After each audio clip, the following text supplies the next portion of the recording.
Selamat datang pendengar-pendengar sekalian.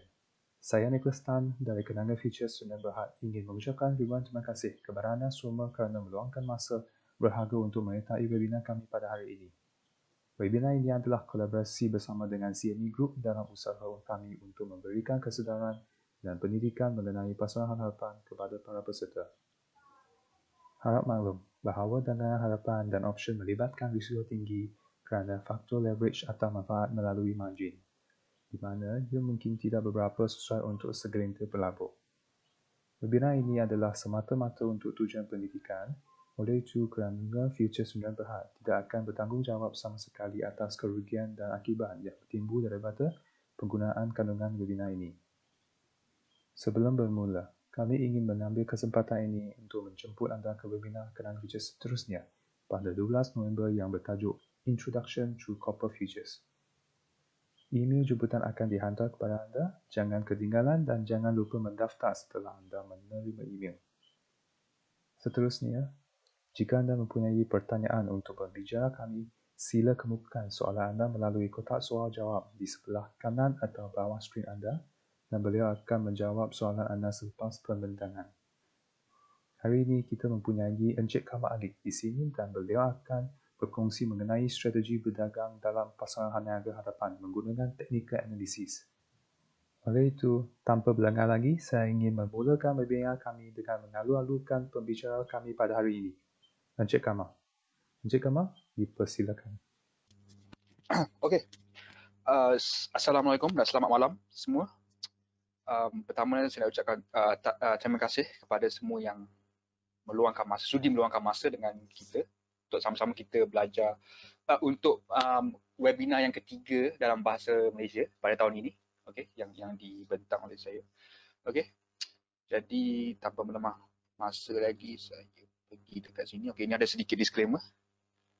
Ini apa yang telah diberitahu oleh kita punya moderator tadi, Nicholas. So ini adalah agenda kita pada malam ini. Okey. Pertama sekali kita bila nak cakap pasal technical analysis ni, kita kena tahu apa itu definisi dan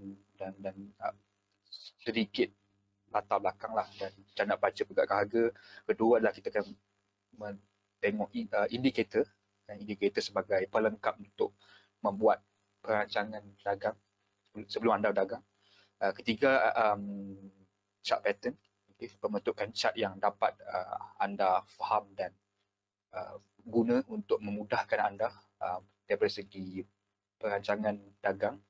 Yang keempat adalah yang paling penting adalah pengawalan risiko lah ataupun risk management. Okey, first part ni saya nak cakap sedikit pasal technical analysis lah. Okey, jadi daripada segi definisi itu technical analysis kan, dia asasnya adalah dia merupakan kajian ataupun studi untuk pergerakan harga kan. Dia lain daripada segi analisis yang anda biasa tengok, daripada segi fundamental, supply demand semua tu yang kita pernah bincangkan. Tapi ini adalah technical analysis, dia membuat mentafsir ataupun membuat analisis berdasarkan harga dan juga volume kan, secara asasnya lah. Dan yang penting adalah apa yang sudah berlaku. Maaf ada sikit. Tapi sebelum kita mula, kita kena tahu yang pelopor adalah dalam technical analysis ni adalah Charles Dow kan. Dia adalah merupakan salah seorang tokoh yang sangat-sangat terkenal dalam technical analysis kan, iaitu pada late tahun lewat tahun 18 dengan early tahun 19 tu dia banyak menyumbang daripada segi kajian dan research perkembangan dalam technical analysis lah. Dia telah membuat teori Dow. Okey, jadi kat sini latar belakang sedikit tentang Charles Dow adalah dia juga digelar sebagai bapa technical analysis kan. Dia pengasas Wall Street Journal. Kalau anda mendengar, saya pasti anda pernah dengar Wall Street Journal ialah satu surat khabar news company yang sangat-sangat popular dekat US kan. Antara yang terbesar kan, yang pasal market, pasal business. Jadi dialah pengasas Charles Dow. Dia pengasas Dow Jones Industrial Index. Kita pernah dengar Dow Jones, Dow 30 semua tu kan, yang kita dengar setiap malam kan. Semalam Dow Jones buat new high dan sebagainya. S&P buat new high semua. Okay, so Dow Jones ni dia dibuat oleh Charles Dow ini. Okay, dia pada awal penubuhan dia buat harga tertinggi, dia catat harga tertinggi, terendah, purata, skala harian, mingguan dan bulanan. Jadi dia combine semua 30 counter yang dia nak, yang terbesar pada waktu itu, dan dia buat kajian tentang macam mana bullish market, bearish market dan sebagainya kan. Dan daripada segi Charles Dow punya Dow teori ni, dia telah berkembang daripada segi pembentukan teknik analisis lah. So senang cerita, pengamal technical analysis ni seluruh dunia dia ada 3 pemahaman yang sangat-sangat mereka pegang kan. Pertama adalah market action discounts everything. Maksudnya pergerakan harga yang berlaku sudah menjelaskan semua faktor dan news, insider news, informasi yang ada. Maksudnya harga, contohnya kita tengok, kita study pergerakan harga tadi, harga tu membuat sesuatu kenaikan atau penurunan sebegini sudah melampangkan apa yang informasi yang dah ada ataupun yang akan berlaku, dan ini membolehkan technical analyst ni sangat-sangat fokus kepada price action itu sahajalah, tanpa mengkisahkan latar belakang daripada segi news dan sebagainya. Dan kedua adalah pergerakan harga dah dalam bentuk trend. Maksudnya bila dia buat kenaikan atau penurunan, dia mesti ada dia menghasilkan satu bentuk yang nyata dan berulang kan. Maksudnya kalau kita tengok dalam indeks Dow Jones membuat kenaikan dan FCBO sebagai contoh membuat kenaikan, bentuk dia sama. Dulu tengah naik tapi bentuk pergerakan harga dia sama. So walaupun market berbeza tapi pergerakan harga itu still nyata dan sama kan, daripada segi bentuk tu. So kita boleh baca bentuk tu lah. Dan secara berulang, maksudnya apa yang berlaku pada yang dah berlaku akan boleh berlaku dan digunakan untuk mentafsirkan apa yang akan berlaku. Lebih kurang macam tu lah. Ini adalah pegangan technical analysis. Dan seterusnya, kenapa technical analysis kan? Pertama adalah dia mudah diakses. Macam saya cakap tadi, Dow Jones sebab kenaikan dan market kita ataupun FKLI ataupun FCB membuat kenaikan, daripada segi harga punya movement tu kita dapat tengok bentuk yang sama. So daripada segi kita belajar technical analysis ni, kita boleh apply kat banyak market lah. Berbagai jenis market kita boleh apply juga sebab dia mengkaji pergerakan harga kan. Dia boleh bagi panduan pedagang dan harga masuk dan keluar. Dia boleh digunakan untuk tempoh masa yang berbeza, yang boleh menyesuaikan dengan masa pedagang itu sendiri. Dan kalau setengah orang busy lebih sikit, so dia tak boleh monitor sangat. So dia ada jenis tempoh masa yang dia boleh set kat situ lah. Dan terakhirlah pengawalan risiko. Kita akan bincangkan dekat hujung webinar ni. Carta pokok technical analysis. Okay, ini secara konsep lah. Sebab technical analysis sangat-sangat luas kan. Sebab dia sangat-sangat digunakan sangat-sangat lama kan. Saya rasa candlestick itu sendiri daripada tahun 17 late tahun 17 lewat tahun 17 kan. Macam itulah digunakan oleh seorang Japanese punya trader yang dia guna candlestick, dia yang berbentuk, dia yang develop candlestick tu. So daripada segi technical analysis ini sangat-sangat lama, 300-400 tahun. So daripada segi perkembangan dan peliputan dia sangat-sangat luas kan. Ada konsep, ada carta, pattern dan sebagainya. Line chart. Okay, ini sebagai paling mudah lah, line chart. Maksudnya pergerakan harga tu naik jatuh, dia based on penutupan harga kat situ . So ini line chart. Dia up and down sangat-sangat obvious lah di normal chart. Dan kedua adalah bar chart. Bar chart ni dia macam di sebatang. Kalau market tu hijau, maksudnya dia dia open. Maksudnya dia bullish kan, dia bullish dan dia open and dia close higher. Itu maksud dia kalau hijau. Kalau warna merah ni dia terbalik, dia open dan dia close lower. Yang muncung tepi tu adalah menunjukkan open, belah kiri, belah kanan tu close. Kalau open dengan close kalau close lebih tinggi daripada open tu, maksudnya dia tutup, buka kat situ, tutup kat atas tu lah. Dan dia ada muncung kat situ. Dan kalau dia close lower, dia akan terbalik dan warna dia berbeza macam ni. Okay. Dan high tu adalah untuk suatu hari itu adalah poin yang tak tertinggi dan terendah yang harga tu pernah cecah kan. Ini contoh bar chart. Kita tadi line chart kita just gunakan waktu CPO 30 minit ni yang sama, tapi kita gunakan bar chart. So kita tengok beza dia kan kat sini kan. So dia sama pergerakannya, tapi dia lebih nyata sebab dia tunjuk open belah kiri dan close belah kanan. So daripada situ akan nampak kekuatan momentum kat situ, dan juga perbezaan daripada segi jumlah harga tu sangat-sangat tinggi dan sangat kecil dan sebagainya. Dan ini adalah candlestick. Candlestick ni sama konsep dengan bacak tadi, open dia kat bawah, close dia kat atas, tapi dia selain daripada bacak dia keluar muncul kat tepi tu, tapi candle dia jadi satu kotak dan dia warnakan hijau dan merah. So ini macam bentuk candlestick lah kan, lilin punya lilin dan pemegang dia macam tu punya bentuk. So kat sini high dia pun sama. High dia tanduk atas tu adalah harga yang tertinggi dia pernah cecah untuk satu masa tu, dan bawah adalah harga yang terendah yang dia pernah cecah untuk satu masa tu. Warna adalah sama, hijau dengan merah macam kat sini. Chart yang sama tadi, tapi ini adalah candlestick. So daripada sini anda boleh tengok ada color ataupun candle yang besar, ada candle kecil. Maksudnya kat situ anda boleh nampak lah, kalau candle yang sangat-sangat besar, dia punya pergerakan harga pada hari itu ataupun waktu 30 minit itu dia sangat-sangat luas. Kecil dia menunjukkan julat yang sangat-sangat kecil lah. So anda boleh tengok kat situ. Okay, the next concept, support and resistance. Okay, daripada sumber daripada John Murphy kan, technical analysis punya buku, dia support ni definisi daripada segi definisi konsep termudah dia adalah support ialah tahap atau level di mana tekanan pembelian tu lebih tinggi daripada tekanan penjualan tu, yang menyebabkan harga tu tak boleh jatuh.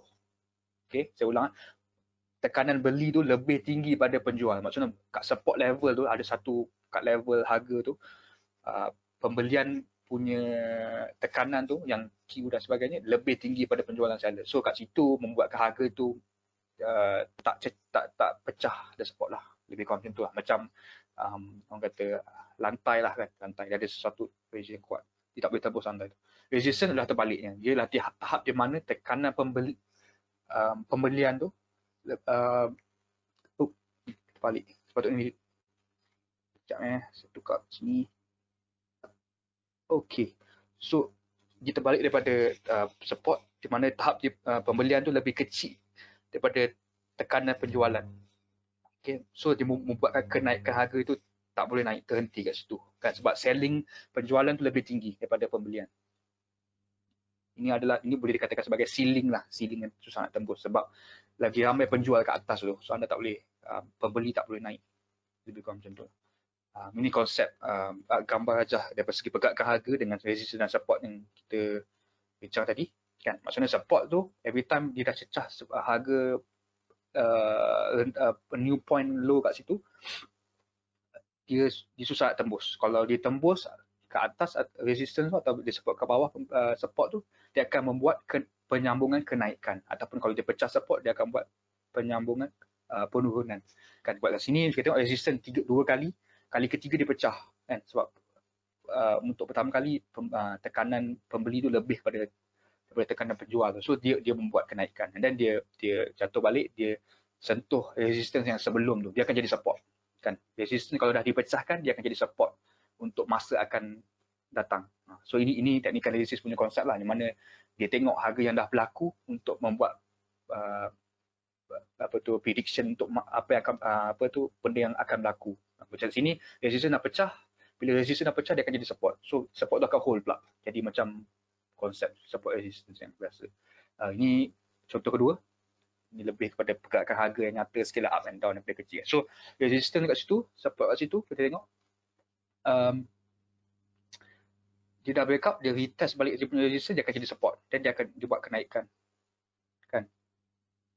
So kat sini saya akan buatkan contoh. Okey, ini contoh CPO tadi, chart yang sama 30 minit. Okay, kita gunakan chart yang sama kali ini. Tapi sebab tidak nak cuba gabungkan konsep support resistance dengan apa yang kita belajar. So kat sini contoh, okay, resistance kan. Ini kita tengok belaki ke kanan kan. So bila harga dia jatuh, dia buat kenaikan, tapi sebabkan dia point yang tertinggi yang berlaku paling terdekat adalah waktu tu 2950 tu. Jadi harga dia susah pecah, dan bila dia dah pecah, dia akan jadi breakout kan, breakout.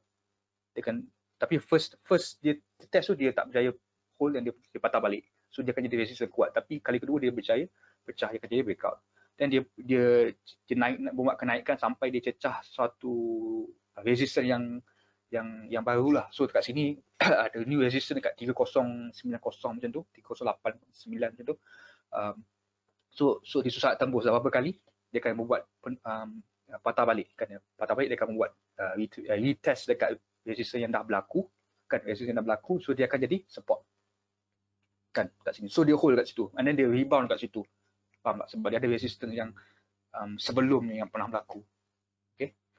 So and then dia retest balik, naik balik kat resistance yang paling recent berlaku tu, breakout pula, and then dia retest balik, dia jatuh, then dia hold.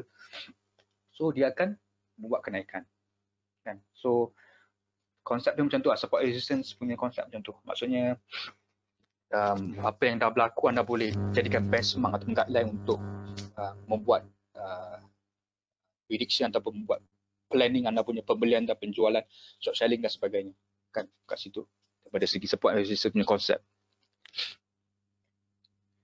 Okay, dan ini teknik indikator lah kita nak cakap. Teknik indikator mostly oscillator ni dia pengiraan matematik yang menggunakan input data yang sudah berlaku macam harga dengan volume untuk menjangka pergerakan harga kan. So dia boleh membantu pedagang dengan dia memberi keadaan apa yang berlaku sama ada oversold dan overbought dan sebagainya, apa yang berlaku kat harga tu daripada segi movement yang dah berlaku. Dan contoh kat sini adalah RSI, moving average dan MACD. RSI, the first one, okay, relative strength index ni dia menggambarkan overbought atau oversold kan. Maksudnya dia ada point 30 70. Maksudnya kalau point RSI ni lebih pada 30 ke atas, 70 ke atas dikatakan dalam overbought. Maksudnya pembelian berlaku sangat-sangat banyak dan apa ni, kuat sampai dia dah reach overbought. Bila overbought tu dia akan lama-lama dia akan meneutralkan balik kan. Dia akan jatuh balik lama-lama. And then bila 30% pula dia oversold terbalik. Kalau dia bawah 30% dia dikatakan oversold. Okay, ni contoh. Bawah tu RSI. Jika kita tengok belah kanan tu yang saya bulatkan dia 70 dan 30 kan. 70 maksudnya kalau dia ke atas, line hijau RSI tu ke atas lebih dari 70 point, dia dikatakan overbought kan. Maksudnya harga dah buat kenaikan, dia dah overbought. Bila once dia buat balik retracement bawah 17, dia harga akan jatuh kebiasaan. Macam kita tengok dekat chart dekat FCBO atas tu kan, kita boleh bagi gambaran kat situ lah. So bila berlaku oversold, bila cecah 30 ke bawah tu, dia ada sedikit sentimen di mana pembelian tu kalau boleh berlaku kat situ untuk rebound lah kan. Macam overbought, dia akan dia harga dah sudah naik terlalu lama, so dia akan potensi untuk membuat pullback ataupun membuat kebalikan lah daripada segi harga tu. Okay, and then seterusnya moving average. Yang ni simple je, ini adalah purata untuk harga tu kan. Macam moving average 9 MA9 kat sini, maksudnya pergerakan harga 9 candle. Maaf. Okey, 9. Okey. MA9 maksud pergerakan purata 9 candle yang ke belakang kan, purata dia. Maksudnya dia tambah semua and then just bahagi 9. Dapat satu nilai. Itu adalah average lah. So moving average ni dia dijadikan sebagai satu bentuk line untuk tengok kenaikan dan juga penurunan MA ni. Yang MA9 dan 18 ni sebagai contoh. Macam MA9 maksudnya pergerakan purata 9 candle terakhir lah. Kalau 18 candle terakhir. Kalau anda set 10 candle terakhir, 5 candle terakhir, 20, 50 dan sebagainya kan. Dia tak ada fix. Anda boleh set anda punya nombor kat situ, dia akan kirakan dan dia akan buat satu line. Dan sebagai selalu ni kalau secara logicalnya kalau average tu makin naik dengan harga, maksudnya dia ada satu trend bullish lah. Kalau MA tu gerak sekali dengan ke bawah dengan harga tu, maksudnya dia bearish. Maksudnya daripada segi purata tu logik lah. Contoh macam purata minggu ni lagi tinggi pada purata minggu lepas. Maksudnya harga tu daripada segi minggu ke minggu menaik lah, membuat kenaikan daripada minggu lepas lah. So dia macam tu. Dan untuk jika uptrend ni, dia biasanya anda boleh compare kan, anda boleh bandingkan dua MA, yang MA kecil dan MA besar. Macam kat sini saya bagi 9-18 contoh kan, anda dapat 5, 10, 10, 20 dan sebagainya.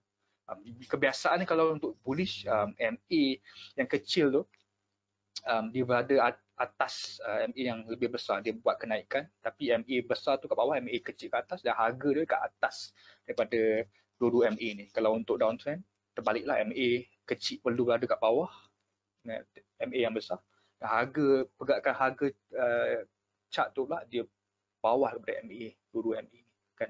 Dia boleh buat anda boleh set MA, berbagai jenis MA lah, tapi secara logically kalau bullish dan bearish ni, dia MA kecil dan MA besar ni, dia akan membuat pergerakan macam ni. Contoh moving average ni saya set 9-18 lah. Sebagai contoh 9-18, warna line tu adalah MA, light blue tu adalah MA 9, dan merah tu adalah MA 18. So kat situ anda boleh tengok bila overall harga CPO ni naik kan, MA dia pun naik sekali. Bila MA dia jatuh, CPO dia pun jatuh sekali. So anda boleh nampak, dan bila harga tu membuat downtrend, CPO tu harga CPO tu, candle tu berada bawah daripada MA tu. Okey, ni contoh 30 minit punya CPO chart. Harga dia kat first tu, harga dia kita boleh tempat tengok MA 9, 18 dia buat crossover. So MA 9 ke atas, MA 18 tu kat bawah daripada MA, tapi harga tu masih ke atas pada dua MA. So dia buat ini 30 minit so dia buat kenaikan kan. And then bila dia dah cecah satu point tu, dia consolidate sekejap, and then MA tu dah cross up below, MA 9 tu cross below bawah MA 18, dia akan buat kejatuhan daripada 15 bulan ke 19 bulan tu. Dan bila dia cross balik ke atas, MA 9 cross balik ke atas MA 18 ni, dia buat kenaikan balik kan. So anda boleh tengok situ. So, bila harga tu atas dekat dua-dua MA yang anda set tu, dia nampak dia sedikit bullish bias lah. Okay. Nah, seterusnya adalah MACD, Moving Average Convergence Divergence. Ini adalah merupakan indikator bagi menentukan momentum dan short term trend. Indikator MACD ni ada dua garisan dan satu histogram. Histogram tu perbezaan antara dua garisan tu dia akan bentuk. Dan dua garisan tu pula adalah MACD, iaitu perbezaan garisan MACD, iaitu perbezaan moving average yang kita belajar tadi 26 dan 12, dan signal line adalah MA 9. Petunjuk beli dia adalah lebih kurang konsep sama macam MA tadi, tapi ini untuk kita tengok kat MACD dan signal line tu kan. Maksudnya bila MACD tu bersilang dan bergerak ke atas, signal line tu biasanya dia akan dikatakan bullish, dan terbalik tu kalau dia kat bawah, bersilang dan bergerak ke bawah, dia akan bearish lah. Contoh kat sini harga chart tu dan MACD dan MACD line kat bawah tu kan, dia konsep sama macam MA tadi, tapi dia MACD ni dia indikator yang dia tak gabungkan dengan chart. Dia boleh tengok dekat sedikit bawah tu, kita boleh tengok daripada segi perbandingan kat situ. Kita boleh buat perbandingan dan perancangan kat situ. Macam kita tengok kat sini, bila every time dia dah lama kat atas dan dia membuat crossover ke bawah, ataupun dah lama kat bawah, MACD lama kat bawah dan membuat persilangan dekat ke atas, dia biasanya akan menggambarkan significant trend reversal lah. Dekat sini saya highlightkan yang dah lama berlaku, nanti tiba-tiba dia crossover ke bawah. Dan bila tengok 12 ke 19 bulan tu, dia dah lama jatuh kan, harga pun jatuh ke atas tu, dan dia bersilang pada saya 20 lebih 22 macam tu, dia bersilang ke atas, dan dia buat penaikan sampai dia bersilang the next one kat 24 macam tu, tapi dia membuat pause tu, dan dia buat crossover balik, dan dia buat lagi persilangan ke bawah bearish pada ujung Oktober tu. Dan situ kita boleh tengok lah kan. So every time kalau kita buka ini by the way, ini adalah 30 minit mencat.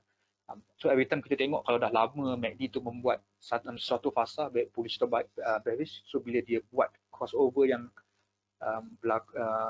sama ada bersilang ke atas atau bersilang bawah, so dia akan menunjukkan significant punya ni lah, reversal lah, change or reversal daripada segi harga tu kat situ kita boleh guide. Okay, dan seterusnya adalah chart pattern. Chart pattern ni macam tadi dia mostly based on matematiknya pengiraan semua. Chart pattern ni adalah just kita tengok, kita kaji dan mentafsir pergerakan harga candle harga chart itu sahaja untuk membentuk sesuatu yang bentuk yang orang kata umum dan mudah dikenali macam kat sini ya. So dia adalah konsep visual dalam pembentukan pada chart. Dia tak guna matematik apa semua, tak ada calculation average apa semua, tak ada.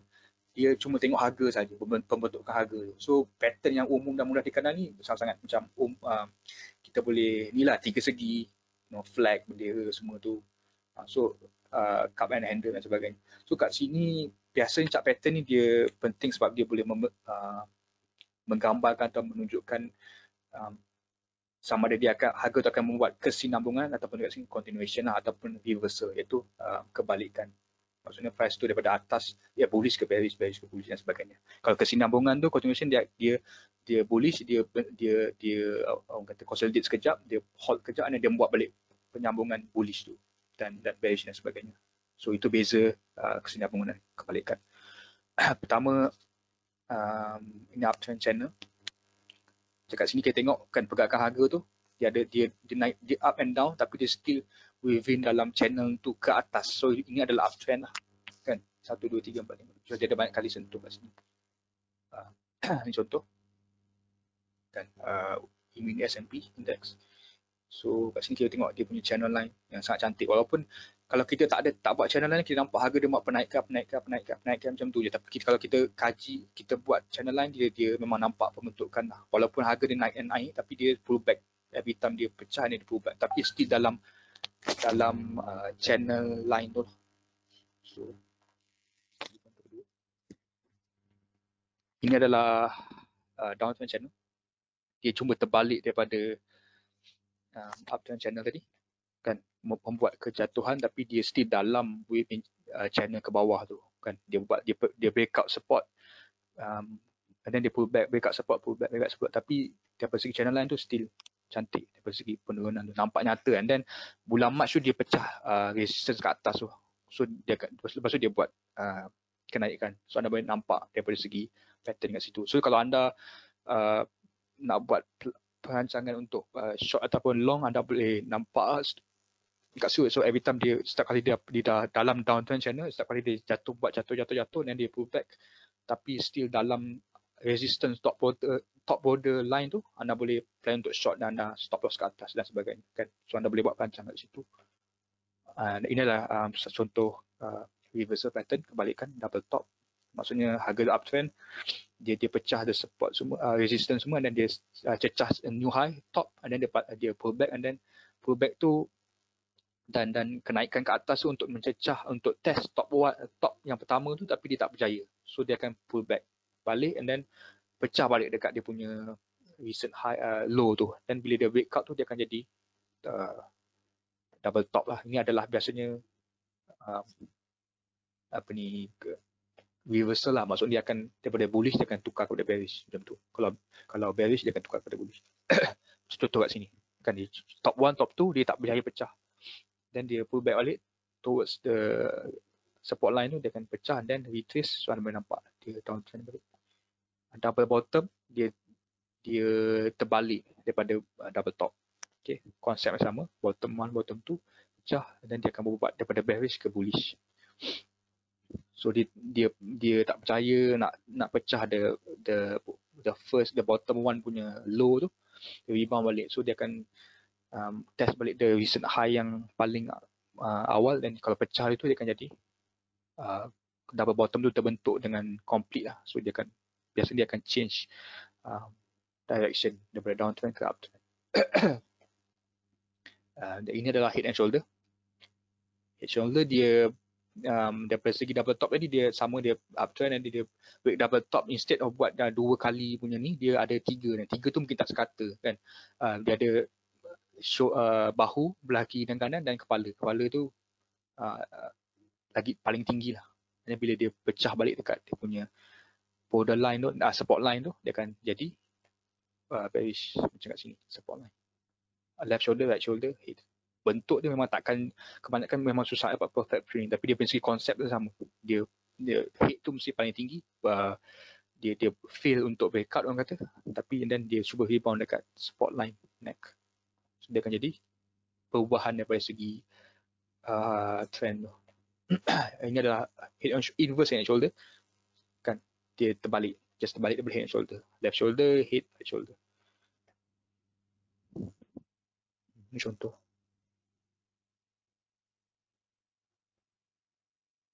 Kesinambungan.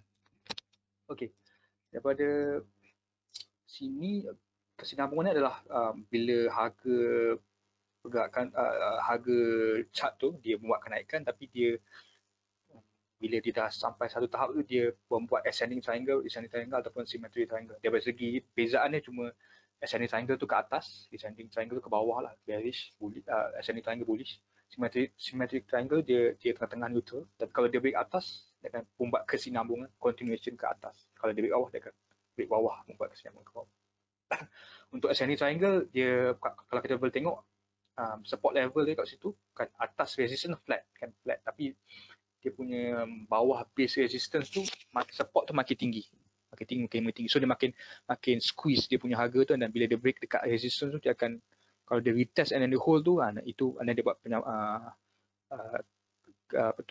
kesambungan ke atas lah. Kalau descending triangle just terbalik, resistance tu makin kecil dan makin squeeze support level tu, dan bila dia break, dia retest support level, resistance, support tu jadi resistance, dia akan berubah dan akan membuat kesinambungan ke bawah.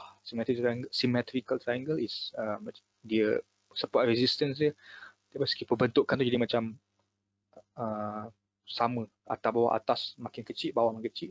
Once dia break atas, dia akan membuat kesinambungan ke atas. Ini contoh ascending triangle bullish. Kita tengok harga membuat kenaikan, dia mendata, tapi kalau kita tengok support paling low, recent low tu makin tinggi kan. Harga atas mendata flat, dia nak tembus tak boleh resistance tu. Tapi dia punya support ke bawah paling recent tu makin tinggi kan. Dia pull back, tapi dia bounce back lagi tinggi daripada support level yang kedua, pertama dan kedua tu kan. So kalau dia lama-lama dan dia pecah juga, dan dia retest kat situ, sebab dia pull back dan dia hold the level breakout point tu, dia hold, maksudnya itu satu sign yang bagus lah, dan dia rebound dan membuat kenaikan. Ascending triangle biasanya satu pattern yang sangat berguna untuk bullish. Kalau ini adalah descending triangle, kalau kita tengok kat sini resistance dia flat, support dia meninggi kan. Kat sini support dia flat, resistance makin rendah pula, makin membuat orang kata lower high kan. So kat situ kita tengok dia daripada downtrend, dia rebound, tapi dia rebound tak kuat. So daripada segi resistance level tu makin rendah, dan support level tu maintain, dia tak break lagi, tapi once dia break, dia membuat continuation ke bawah. Okay, pengawalan risiko ini adalah segmen terakhir kita malam ni.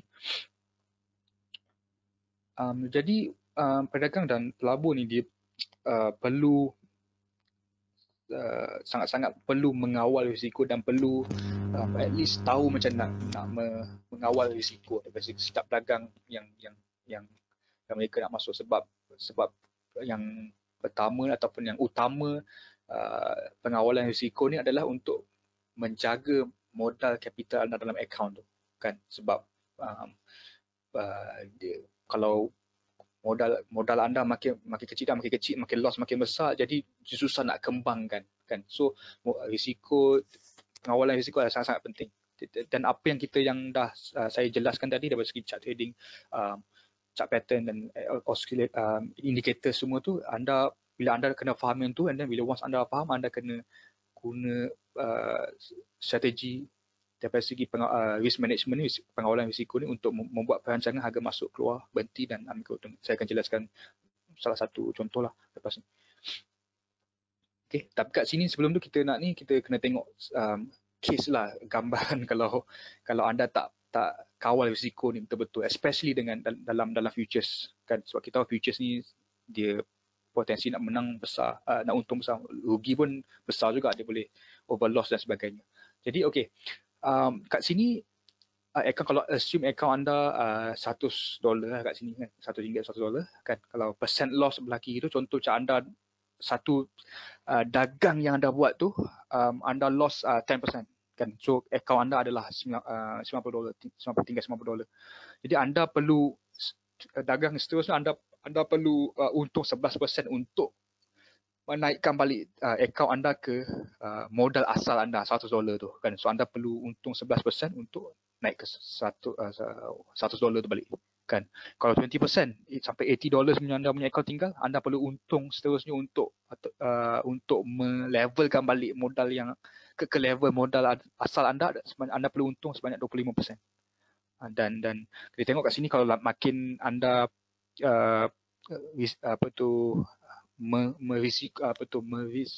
meletakkan risiko yang tinggi kepada dagangan tu, contoh macam satu trade anda ambil untuk loss potentially untuk loss 50%, contoh kat situ kan.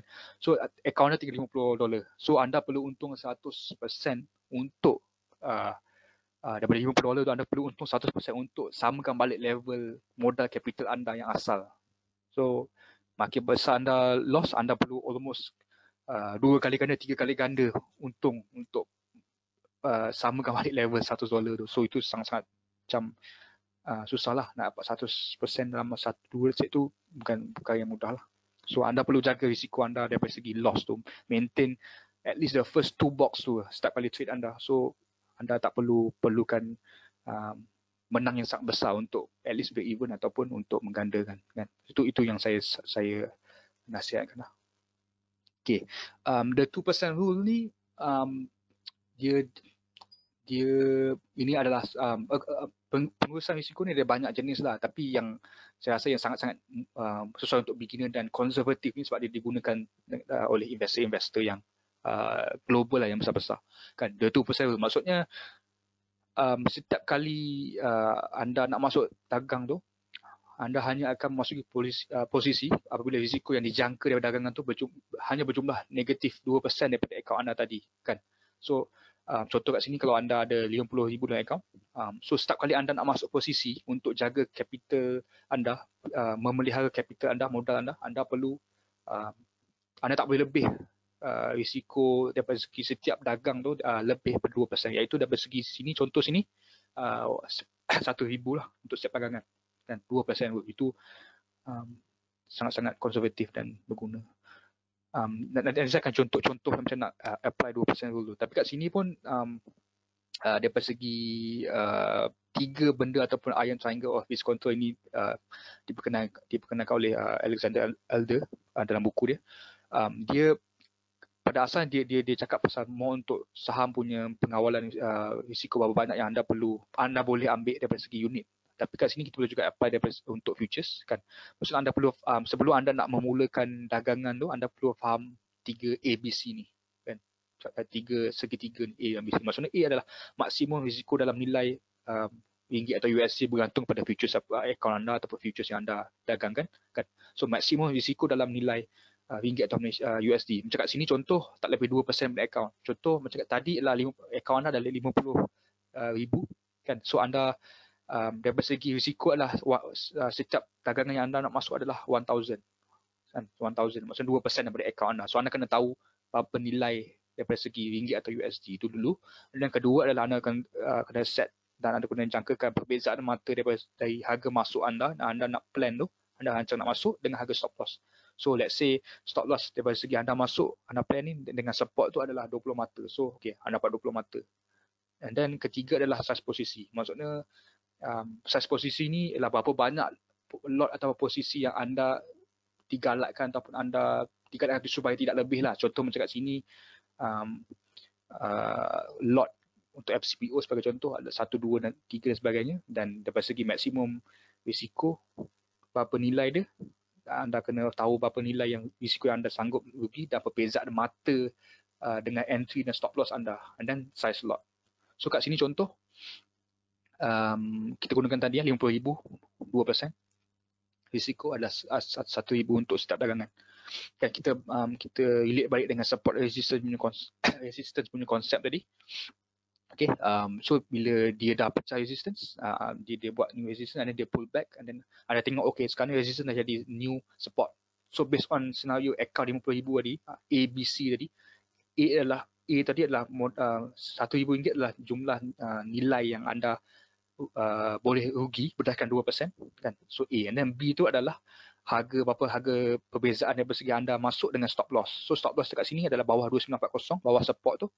Dan entry anda masuk kat situ, bila anda tengok dia pull back dan dia hold, anda nak masuk sebab anda jangkakan resistance sudah jadi support dan dia akan naik, membuat kenaikan.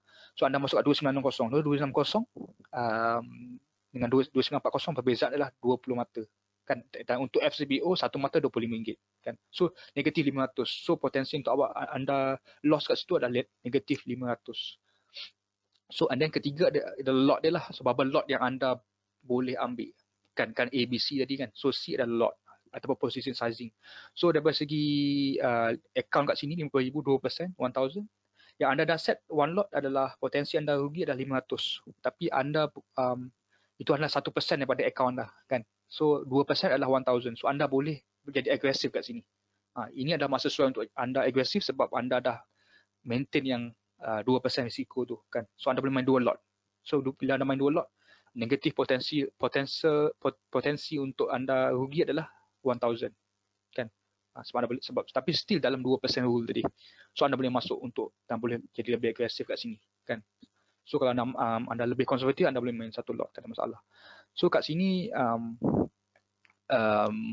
tiga benda yang at least apa yang Alexander Elder cuba so kita fahamkan lah kan. So daripada segi anda kena tahu berapa persen potensi loss daripada account anda kena tahu berapa beza tick ataupun mata daripada segi stop loss dan entry point dan juga posisi punya size kan. Dan kalau anda rasa boleh agresif kat situ sebab dalam within anda punya 2% rule tu, anda boleh jadi agresif main 2 lot kan kat sini sebagai contoh. Dan semestinya 2% ni dia hanya sebagai benchmark ataupun suggestion lah yang sangat-sangat konservatif kan. Ada juga expert pedagang-pedagang yang sangat-sangat expert, dia boleh dia sanggup rugikan 10% untuk membuat 20-30% sebab dia sangat-sangat mahir dan baca chart dan sebagainya. So itu tak ada masalah kan. It's just dia punya rule tu, cara penggunaan dia adalah dari segi situ, dari segi pengiraan berapa banyak stop loss, berapa banyak posisi lot yang anda patut masuk based on that number percentage tu lah kan. Untuk beginner saya sarankan 2% lah kan, untuk sebab untuk betul-betul jaga anda punya modal. Kalau anda dah start mahir dan sebagainya, dah start konsisten, anda boleh naik 3%, 4% dan 5%. Tapi saya tak cadangkan naik lebih dari 5% lah untuk setiap loss tu. Sebab dengan macam table yang saya tunjuk tadi, kalau lebih loss lebih dari 5%, 10% dan sebagainya, dia makin susah sikit nak melambatkan dari segi nak menggandakan akaun anda lah. Kan. So saya cadangkan tak lebih dari 5%. Tapi untuk beginner starting, anda boleh startkan 2% dulu, 2% dulu. Dan anda boleh membuat adjust flexible dari situ lah, naik ke 3-4% dan 5% dan sebagainya kan. Cuma dari segi calculation dia macam tu, anda kaji chart setup, dan bila terbentuk satu setup ataupun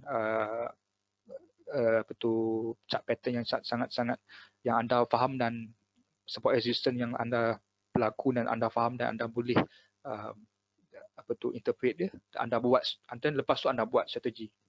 Anda buat harga masuk kat mana, harga jual beli daripada segi stop loss dan bila take profit. Okay, kat situ anda kira mata anda daripada segi stop loss tu dan anda cuba convertkan dia daripada segi tick. Macam CPO tadi, satu tick RM25. So setiap futures, setiap produk dia berbeza lah. So anda kena tahu daripada segi tick kat situ dan daripada segi nilai anda kira dia punya berapa persen loss tu, potensi kalau lebih kalau dalam 2% rule tu ataupun 3%, 4% yang anda set tu, dan dagangan itu adalah selamat untuk dilaksanakan kan. So sebab potensi loss tu dalam 2% tu ini sangat-sangat berguna untuk beginner lah. Okay, so saya dah habis saya punya sesi untuk malam ini. Encik Kamal, adalah apa perkara lain yang ingin anda tambahkan sebelum kami mengakhiri sesi ini? Okey, boleh. So sebagai summary yang saya bagi tadi, yes, untuk trading ni anda kena tahu konsep kenapa anda masuk dan kenapa anda jual, dan berdasarkan 3 segi risiko yang management tu anda kena tahu sebelum anda masuk, anda kena tahu potensi risiko yang anda boleh beri kat sini. Anda boleh rugi kat situ. Dan yang ketiga adalah position sizing. Maksudnya berapa banyak posisi yang anda boleh ambil berdasarkan 2% potential loss tu. So ini adalah benda yang paling penting dalam dagang dalam futures, especially futures, sebab sangat-sangat volatile. Jadi untuk anda stay in the game for long time, anda akan perlu jaga risiko anda, yang benda yang paling penting lah. Dan siapa yang ada, saya nak tambah, siapa yang ada berminat nak buka account dan sebagainya, macam Nicholas cakap tadi, boleh pergi ke website kami, kenangafutures.com. Anda boleh login dan buka account futures secara online saja. Anda tak perlu datang ke bank dan sebagainya. Anda perlu buka online, anda upload file online, dokumen online dan sebagainya. So anda boleh pergilah ke situ. So saya rasa itu saja. Yes. Okey, sekian saja webinar kami pada hari ini. Terima kasih kami ucapkan kepada semua peserta. Sekiranya anda mempunyai sebarang pertanyaan lebih lanjut, sila hantarkan email kepada kami di bcrm@kenanga.com.my. Kami menghargai anda berada di sini dan berharap anda dapat menikmati webinar hari ini. Sila luangkan masa sebentar untuk menilai webinar kami dan maklum balasa. Anda sangat dihargai. Sekali lagi, jangan lupa untuk mendaftar ke webinar kami yang seterusnya pada 12 November. Terima kasih sekali lagi kerana menyertai dan kami berharap dapat berjumpa lagi di acara seterusnya. Sekian, terima kasih. What are you clicking?